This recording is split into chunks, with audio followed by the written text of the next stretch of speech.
ဟိုတော့ကဦးဇင်းတို့တရားပြတော့ကျောင်းမှာယောဂီတွေဆရာလေးတွေတော်တော်များများရှိတယ်အဲ့ဒီဆရာလေးတွေကကျောင်းမှာကျောင်းလေးတွေမွေးထားကြတယ်ကျောင်းလေးတွေမွေးထားတော့ဒီကျောင်းလေးတွေနဲ့တခါတခါစကားပြောတယ်မနဲ့ဆိုရင်ဒီကျောင်းနဲ့သီလရှင်နဲ့ကစကားပြောနေတယ်ဘယ်ကမြန်တက္ကဒကမတွေရောက်နေပါမလဲကြည့်ရင်ဒီကျောင်းနဲ့သီလရှင်တွေကစကားပြောနေကြတယ်ကျောင်းကတော့ဘယ်ပြန်ပြောမလဲဒီသီလရှင်ကဒီကျောင်းကိုသွားစကားပြောနေတယ်ဒါလို့မလားရောက်ကြလို့အဲ့ဒါကျောင်းကိုဘလောက်ထိအောင်ဆွဲလန်းတယ်လဲဆိုရင်ကျောင်းကိုအရင်ကျွေးတယ်ဘုန်းကြီးနောက်မှကတ်တယ်အဲ့လိုဖြစ်လာတယ်ဘုန်းကြီးနောက်မှကတ်တယ်ကျောင်းအရင်ကျွေးတယ်ကျောင်းကလည်းယောဂီတို့ဒီကောင်းပြီဆိုတဲ့ဒီပဇွန်ကြောက်ကြီးတွေဝယ်ပြီးတော့ကျွေးရတယ်ဒီကျောင်းကလည်းအဆင့်တော်မြင့်တယ်အဲ့ဒီပဇွန်ကြောက်ကောင်းပြီအဲ့ဒီခေတ်တုန်းက9000တန်လောက်ဆိုရင်တော်တော်ကောင်းကောင်းရတယ်အဲ့ဒါတွေကြည်ညက်နေအောင်ထောင်းပြီးတော့ဒီကျောင်းကိုပဇွန်ကြောက်ကျွေးရတယ်ဘုန်းကြီးလက်ဖက်ခွက်ထဲရောက်တော့မာဘိဆိုတဲ့ပဲလှော်ကြီးတွေထည့်ပြီးတော့အဲ့လိုကတ်တယ်ဘုန်းကြီးတွေဝါရတာသွားတွေရိုင်နေပြီးတော့အဲ့လိုဖြစ်ရောတော့နားလည်းပြီနော်ငယ်ငယ်တော့ကဦးဇင်းတို့ကိုရင်ဘဝလောက်တော့အဲ့ဒါတွေတွေးခဲ့ရတယ်ဟုတ်လားတွေးကြတော့အဲ့ဒီပဲလှော်ကြီးတွေဝါတော့သွားတွေနဲ့တော့ဒီဆရာလေးတွေကလည်းကွာကြောင်နေရောက်တော့ပစုံကြောက်တွေနဲ့ငါတို့ရောက်တော့ဒီပဲလုံးမာမာကြီးတွေသွားတွေလည်းနဲ့ကုန်ပြီစားရင်လည်းဒေါသထွက်တယ်ဟုတ်လားဟုတ်လားမစင်မချင်းဒေါသဖြစ်တယ်နားလည်းပြီနော်ကြောင်ကဒီဦးဇင်းတို့နွားနို့ကိုအမြဲတောက်တယ်ရိုးရိုးနွားနို့မဟုတ်ဘူးသူကပါကင်လိုက်ဒီပါကင်ပိတ်ထားတဲ့နွားနို့ကိုအမြဲတောက်ရတယ်အမြဲတိုက်တယ်သူတို့ကအဲ့ဒါနောက်ဒီကြောင်အိတ်ဖို့ဆိုပြီးတော့အိတ်ရခင်းနေကြာရနနာခေါင်းအောင်စောင်းကြောင်ချုံမှုအဲ့ဒါကြောင်အနီးနားမှာသူကချင်းသေးခွေထွန်းပေးထားသေးတယ်ချင်းတောင်လဲချပေးထားသေးတယ်ချင်းတောင်ကြောင်ထောင်လဲချင်းတောင်နဲ့ဘုန်းကြီးကလည်းကြောင်လောက်တော့မှအဆင့်မရှိပါလားကွာအဲ့ဒါမစ္စရိယဖြစ်လို့ပြောတာမဟုတ်ဘူးယောဂီတို့တရိစ္ဆာန်လောက်ပေါ့ဒီလိုမဟုတ်လားယောဂီတို့ရဲ့တရိစ္ဆာန်တကောင်ကျွေးတာနဲ့ဒီဘုန်းကြီးတစ်ပါးကတ်တာနဲ့တော့ကွာမယ်ပေါ့ဗျမကွာဘူးလားယောဂီတို့တရိစ္ဆာန်တကောင်ကျွေးရင်ဒါနှစ်ပေါင်း100ပေါ့ဒီသီလသမารိပညာပြည့်စုံတဲ့သီလသိက္ခာပြည့်စုံတဲ့ယဟန်တွေကရင်အသင်ချေးရမရင်မတွက်နိုင်အောင်အကျိုးမပေးဘူးလားပေးတယ်အဲ့ဒါယောဂီတို့ကြောင်ကိုသူကချင်းတောင်ထောင်ပေးတယ်သူကအေးရခင်းနဲ့ခေါင်းအောင်နဲ့အဲ့ဒါချင်းသေးကိုရထုံးပေးဘုန်းကြီးရောက်ရင်တော့ချင်းကြိုက်ကြားကြိုက်ဘာမှထုံးမပေးဘူးအဲ့ဒီလိုခမရလို့နားလည်းပြီနော်ယောဂီတို့အနာဝေကတွေဦးဇင်းပြင်းထန်သွားရတယ်။ဩလူတွေကမမျှတာတယ်လူတွေကွာ။နာဝေကကျတော့တိုးထွက်ချင်လာတာဟုတ်လား။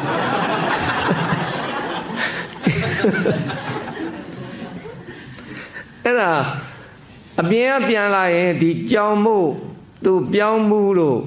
မုံလို့အကုန်ဝဲလာတယ်။ဝဲလာကြောင်အရင်ချကျွေးလိုက်တယ်။ဘုန်းကြီးကြောပေးထိုင်တယ်သူကနာဝိခတွေတော်တော်ဖြစ်တာဘုံကအဲ့တော့ဒီကြောင်ကသူများကြောင်လို့လှပပချောချောမောမောဆိုလေထားပါတော့ကြောင်ကတကိုယ်လုံးဝဲစားထားတယ်အမွှေးမရှိတော့ဘူးနောက်ခြေတော့နှစ်ချောင်းကလေးဖြတ်ထားတယ်တရိုင်းနဲ့သွားတာဒီကြောင်ကြီးကိုသူတို့ကကျွေးကြတာယောဂီတို့နားလည်းပြီနော်ကြောင်အိုကြီးပေါ့2လမ်း3လမ်းသွားလိုက်ရင်လဲသွားတယ်အခါပြန်ထူအဲ့ဒါ2လမ်း3လမ်းသွားလဲအဲ့ဒီကြောင်ကြီးကိုတနေ့ရောက်တော့ဒီဆရာလေးတွေကတရင်သားနဲ့ဖတ်ပြီးတော့အကောင်းဆုံးတရိစ္ဆာန်ဆေးကုဆရာဝန်ကိုခေါ်ကြတယ်ဖုံးဆက်ပြီးတော့ဘုံမသိဘူးအဲ့ဒါကိုတရိစ္ဆာန်ဆေးကုဆရာဝန်ကဆိုင်ကယ်လေးနဲ့လာတော့ကိုရင်ဟိုမှာဆိုင်ကယ်နဲ့ကွာလူတယောက်ဝင်သွားတယ်ဘ ဘုန်းကြီးဆွမ်းသားများလာပြီးလားမသိဘူးကိုရင်ပြေးကြည့်ကြမ်းလာမအောင်ကွာလို့ကြည့်တော့ကိုရင်ကလည်းဘာနဲ့ပြေးကြည့်တယ်မဟုတ်ဘူးဗျာဟိုမှာကျောင်းအိုကြီးကိုဆေးထိုးနေတာဗျာဟာဟုတ်လားပြောနေအဲ့ဒါကျောင်းအိုကြီးဆေးထိုးနေတာဆေးကုနေတာဦးဇင်းတို့အဲ့ဒီတော့ကကျောင်းမှာဘုန်းကြီးအိုကြီးတွေအများကြီးရှိတယ်အဲ့ဒီဘုန်းကြီးအိုကြီးတွေနေမကောင်းရင်ရေနွေးလေးတစ်လုံးလာတဲမတိုက်ဘူးဆေးထိုးဖို့ဆေးတိုက်ဖို့နေနေတာယောဂီတို့တန်ဝေကတွေပြင်းထန်သွားဖြစ်တာယောဂီတို့နားလည်းပြီနော်ဒီကြောင်ကိုတော့ကြာရဏနာသူကစောင်းချုံပေးဆေးတရိษံဆေးကိုဆရာဝန်ပင့်ဆေးထိုးဘုန်းကြီးရတော့နေမကောင်းလဲသင်္ကန်းခေါ်မှုချုံကိုယ့်အကိုအေးရတာယောဂီတို့ဟုတ်လားနားလည်းပြီနော်ယောဂီတို့အဲ့တော့အဲ့ဒီကြောင်ကြီးကတိတ်မကြပါဘူးဆေးလဲထိုးပြီးတော့2 ရက်လောက်ကြာတော့သေသွားရောသေသွားတော့ဆရာလေးတွေကအကုန်လုံးအခန်းနဲ့ပိတ်ပြီးတော့ငိုကြတယ်သိလားငိုကြတာခန်းနဲ့ပိတ်ပြီးတော့တရှုံရှုံနဲ့တက်လာဦးလည်းမသိရဆောင်ပြီးတော့ကိုင်းဆရာလေးတွေဘာဖြစ်ကြတော့ဘယ်သွားကြတာလို့မျက်ရည်လေးနဲ့စမ်းစမ်းထွက်လာကြတယ်ပြောလို့ဗျာကြောင်လေးသေသွားလို့ဆွန်းတော့ခြင်းလို့ဖြစ်ပါဆရာလေးကြောင်သေးသွားလို့ဆွန်းတော့ခြင်းလို့တဲ့တော်ရဲ့တော့ချီဒုံးနှင်းကိုလိုက်ရိုက်မှလို့ဆွန်းတော့ခြင်းလို့တဲ့ခင်ဗျားတို့ဟိုဘုန်းကြီးတွေ40-50ပါပြန်လုံတော်မူလားတခါမှဆွန်းတော့ခြင်းနဲ့မလျှောက်ဘူးတက်လားဒီကြောင်သေးမှဆွန်းတော့ခြင်းနဲ့တော်ရဲ့တော့ချီလို့အဲ့ဒါပြောတော့အဲ့ဒါဦးဇင်းကဟိုမြို့ထဲမှာဟိုတရားဟောစရာရှိလို့ထွက်သွားတော့ဒီရှမ်းဦးဇင်းတစ်ပါးနဲ့သူတို့ကဆွန်းတော့လိုက်ကြတယ်ရှမ်းဦးဇင်းကလည်းမပြီးကလားနဲ့ရေသက်ချပုံရပါတယ်အမြတ်တမ်းပေးဖို့ရတယ်ကြည့်ရတာအဲ့ဒီကြောင်ကိုအဲ့တော့ကြောင်ကသေးသွားပြီရေသက်ချပြီးတော့ဆွန်းတော့ပြီးသွားပြီဒါမဲ့သူတို့ဒီကြောင်ကိုမမြုပ်ရဲဘူးဖြစ်နေတယ်ဒီဆရာလေးတွေကမမြုပ်ရဲတော့ရွာထဲကခလေးတွေကိုတယောက်900စီပေးပြီးတော့အမြုပ်ခိုင်းတယ်ခလေး2ယောက်1000ပေါ့တယောက်900တော့အဲ့ဒီခလေး2ယောက်ကလည်းကြောင်ကိုသွားမြုပ်တဲ့အခါမှာရိုးရိုးတန်းတန်းမြုပ်တာမဟုတ်ဘူးသူတို့ကလည်းဒီလူတွေသင်းကြိုသလိုရှေ့ကတယောက်နောက်ကတယောက်ထမ်းပြီးတော့အဲ့ဒီကြောင်တည်သွားလို့ဆိုပြီးတော့သူတို့ကငိုချင်းနေချပြီးတော့မြုပ်ကြတာယောဂီတွေကိုဖိုးတော့သွားပြီလားဗျာကျုပ်တို့ထားခဲ့ပြီလားဗျာဆိုပြီးတော့ကြောင်နာမည်ကဖိုးတော့လို့ခေါ်တယ်သူကဒီနွားနိုးတွေတောက်တယ်ကိုဖိုးတော့ခမရသွားပြီလားဗျာကျုပ်တို့ထားခဲ့ပြီလားဗျာဆိုအဲ့ဒါမြေကြီးလေးနဲ့တူးမြုပ်ပြီးတော့လမ်းသူပန်းကွေလေးတွေနဲ့သူကနဘေးကနေပန်းကွေကြီးတစ်ခုထားဒီတိုင်လေးတစ်ခုစိုက်ပြီးတော့ဖိုးတော့26ကွယ်လွန်ဆိုပြီးတော့သူအဲ့လိုရေးထားတယ်ရေးထားတော့ဆရာလေးတွေကနောက်ရရတော့တပြက်စီလဲတော့အဲ့ဒါသွားတွေ့တယ်ဩဒီမှာဖိုးတော့မြုပ်ထားတာပဲလွမ်းသူပန်းကွေလေးနဲ့အဲ့ဒါငိုကြပြန်ရောအဲ့ဒီနားလေးကိုထိုင်ပြီးတော့နားလည်းပြီနော်ယောဂီတို့ငိုပြီးတော့အဲ့ဒီနေရာလေးကိုသူကထမင်းလေးတွေသွားကျွေးကြသေးတယ်ဒီသေးတဲ့ကြောင်ကထစားနေမှာမလားယောဂီတို့ရဲ့မစားနိုင်ဘူးအဲ့ဒါဦးဖျားဖျားတော့ဒါဘုန်းကြီးဆွမ်းမကရသေးဘူးသူကအဲ့ဒီကြောင်သေးကိုအရင်သွားကတ်အဲ့လိုသဘောပေါက်လားမသိယောဂီတို့အဲ့တော့ယုတ်ပရမတ္ထနံပရမတ္ထမမြင်ရဒီတရိစ္ဆာန်လေးလဲစွဲလန်းတတ်တယ်ဒါလို့မဟုတ်လားဒီသားသမီးလိုစွဲလန်းပြီးတော့ဒီတရိစ္ဆာန်တွေပေါ်မှာမိမိတို့ကတန်းတဲ့စိတ်တွေနေတိုင်းဖြစ်တတ်တယ်အဲ့တော့အဲ့ဒီစိတ်တွေနဲ့သေသွားဘယ်ရောက်မလဲယောဂီတို့ဘယ်လေးပုံနားလည်းပြီနော်ယောဂီတို့သဘောပေါက်လားမသိဘူးဦးဇင်းဒီရန်ကင်းတိုက်တန်းရကတရားဟောလာပင့်တယ်ဟိုဆယ်တော်တပည့်တော်သားလေးဆုံးသွားလို့အမြတ်တမ်းပေးဝေတပိတ်တုတ်ချင်လို့ပါဖေဟာကြွပါဆိုတော့ကျောက်ကလည်းသူတို့သားဆိုတော့တကယ်သူတို့သားမှတ်လို့လိုက်သွားမိတယ်လိုက်သွားတော့ဟိုရောက်တော့ဒီဩဃာသကရောကျိုးဆိုကန်ဒီမှာကြောင်နေရှေ့ချလာထားတာတွေ့ရတယ်ဒီကတော့သားလေးဗျာလွန်ခဲ့တဲ့နေ့ကကွယ်လွန်သွားလို့အဲ့ဒါ ဒီနေ့တပိတ်တော့ပြီးတော့အမြတ်တမ်းပေးဝေဖို့ပါဖရာလို့ရှောက်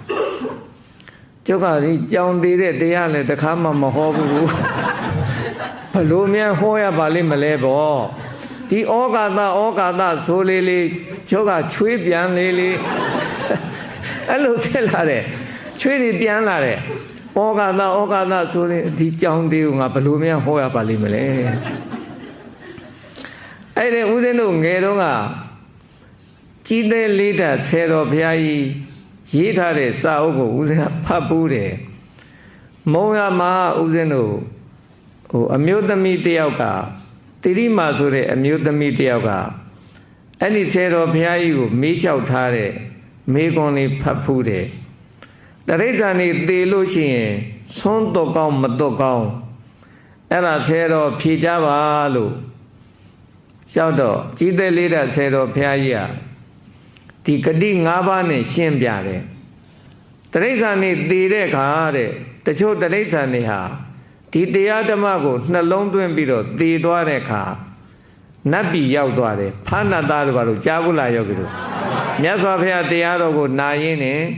သေသွားတဲ့ခါနွားကြောင်းသားကသူ့ကြောကုန်းကိုဒုံနဲ့ထောက်တော့အဲ့ဒီဒဏ်ရာကြောင့်တရားနာရင်းနဲ့သေသွားတော့ဖာနတ်သားသွားဖြစ်တယ်လို့မလားယောဂီတို့တရိစ္ဆာန်သေရင်နတ်ပြည်လည်းရောက်နိုင်တယ်ပေါ့တခါတရိစ္ဆာန်သေရင်လူပြည်လည်းလူမဖြစ်နိုင်ဘူးလားလွန်ခဲ့တဲ့နေ့ကဦးဇင်းတို့ပြောခဲ့တယ်သင်ဘဝကနေပြီးတော့လူဘဝရောက်လာတဲ့အကြောင်းနော်ဟုတ်လားအဲ့တော့တရိစ္ဆာန်ဘဝကနေပြီးတော့လူဘဝလည်းဖြစ်နိုင်တယ်မနုဿခတိပေါ့နောက်တရိစ္ဆာန်သိရင်တရိစ္ဆာန်ပြန်ဖြစ်နိုင်တယ်ဒီလိုမလားယောဂတို့တရိစ္ဆာနာခတိပြိတ္တာကိုမဖြစ်နိုင်ဘူးလားယောဂတို့ဖြစ်နိုင်တယ်နော်နောက်ငရဲလည်းကြနိုင်တယ်တရိစ္ဆာန်တစ်ကောင်နဲ့တစ်ကောင်တတ်စားကြိုက်စားတဲ့အခါဒီတရိစ္ဆာန်ဒီအပေမကြနိုင်ဘူးလားငရဲကြနိုင်တယ်နော်ဟုတ်လားအဲ့တော့တကယ်လို့ဒီတရိစ္ဆာန်တွေကပြိတ္တာဘုံဘဝရောက်သွားရင်ဒီပြိတ္တာဘဝရောက်သွားတဲ့တရိစ္ဆာန်တွေကိုရည်စူးပြီးတော့သွန်းတော့ကောင်းတယ်အဲ့ဒီပြိတ္တာတွေကမိမိတို့ပြုလုပ်တဲ့ကောင်းမှုကုသိုလ်ကိုတာထုခေါ်ရင်ပြိတ္တာဘုံဘဝကကျွတ်လွတ်ပြီးတော့ကောင်းရာတုဂတိရောက်ရှိနိုင်တယ်ဒါကြောင့်တရိစ္ဆာန်သိရင်သွန်းတော့ကောင်းတယ်ဆိုပြီးတော့ဆယ်တော်ကြီးကတိရိမာမေးထားတဲ့အမျိုးသမီးကိုဖြေကြားတယ်နော်ဟုတ်လားအမျိုးသမီးမေးထားတဲ့မေးခွန်းကိုဖြေကြားတယ်ဖြေကြားတော့ဦးဇင်းကအဲ့ဒီဆယ်တော်ကြီးရေးထားတဲ့စာလေးကိုရွတ်ပြတယ်သူတို့ဟောတယ်အဲ့တော့ဒီကနေ့သူတို့ရဲ့ကြောင်ရဲ့နာမည်ကမောင်ဖိုးဖြူလို့ခေါ်တယ်ဖိုးဖြူလို့ခေါ်တယ်မောင်ဖိုးဖြူခေါ်တဲ့ကြောင်သူတော်ဒီလဲဒီကနေ့ကြံရစ်ခဲ့တဲ့မိသားစုတွေလှူဒန်းတဲ့ဆွမ်းလှူဒန်းတဲ့သင်္ကန်းတာရုခေါ်ပြီးတော့ပိဋ္ဌာဘုံဘဝကကျွတ်လွတ်ပြီးကောင်းမြတ်တဲ့နတ်ဘုံနတ်ဘဝတို့ရောက်နိုင်ပါတယ်လို့ဦးဇင်းလည်းဟောလိုက်တယ်တက်လားဟောလိုက်တော့သူတို့ကသဘောကျပြီးတော့သင်္ကန်းတွေလည်းလှူကြဝတ္ထုတွေလည်းလှူကြတယ်တက်လားအများကြီးအဲ့ဒါလူသေးတာလည်းတော့ကြောင်သေးတာကရနေသေးတယ်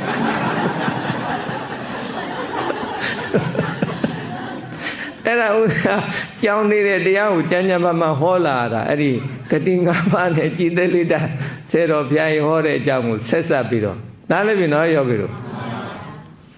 အဲ့တော့လူတွေကတလူရုပ်ပရမတ္ထနာမ်ပရမတ္ထကိုမြင်အောင်ရှုပြီးတော့မသွားဘူးရုပ်ပရမတ္ထနာမ်ပရမတ္ထရှုပြီးတော့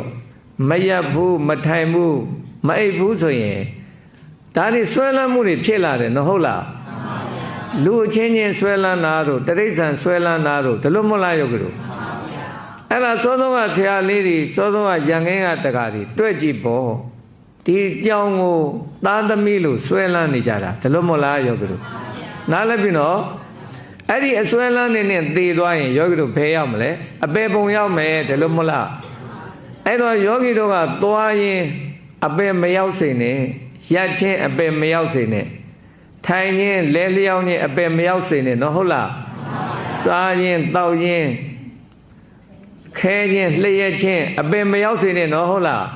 အမြဲတမ်းရုပ်ပရမတ္ထနာမ်ပရမတ္ထကိုနှလုံးသွင်းပြီးတော့စားကြရမယ်တောက်ကြရမယ်ခဲကြရမယ်လျှက်ကြရမယ်နားလည်ပြီနော်